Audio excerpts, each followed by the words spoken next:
Doctrine and Covenants 163, verse 9, counsels us to give generously according to our true capacity.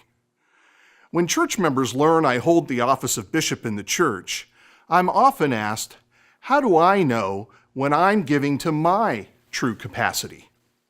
Well, my less than charitable response is typically, if we're asking the question, we're probably not there yet. But I know that's probably not a helpful answer that most are seeking. Let me share with you a story. In spring 2018, I was the church's representative to the Springfield, Virginia Congregational Conference in the Chesapeake Bay, USA Mission Center, where they were considering the sale of land adjacent to the church.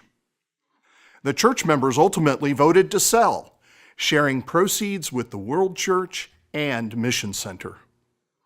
The local portion would be combined with additional congregational and Mission Center funds to provide for 5 years of an outreach and invitation minister in the Washington, D.C. area.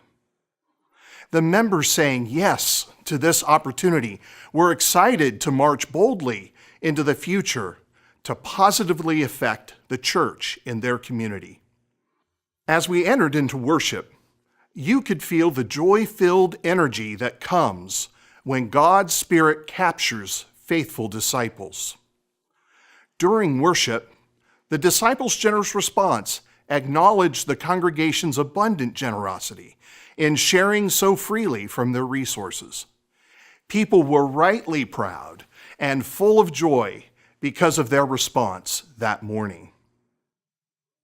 These two friends of mine, Stephen on your left and RJ on your right, were receiving our offerings that morning.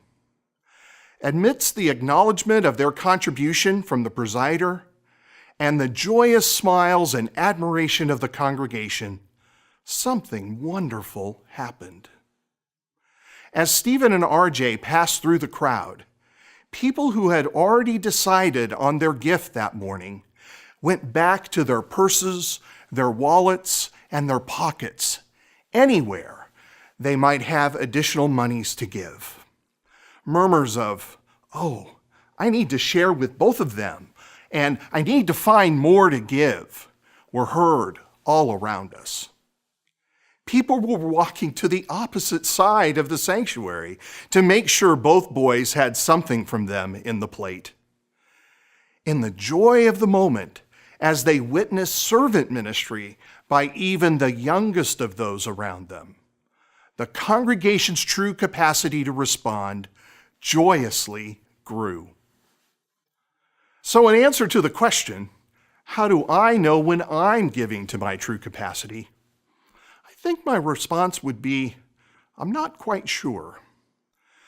But I do know that if we're not experiencing joy in and because of our giving, be it giving our time or our talent or our testimony or our treasure, we probably have some room to grow.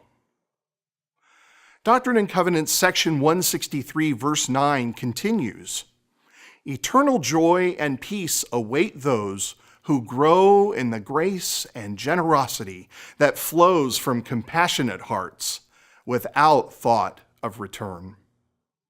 That spring morning, the Springfield, Virginia congregation certainly experienced a glimpse of eternal joy that grew their true capacity for generous response. I pray that each of us may experience the same each and every day of our lives.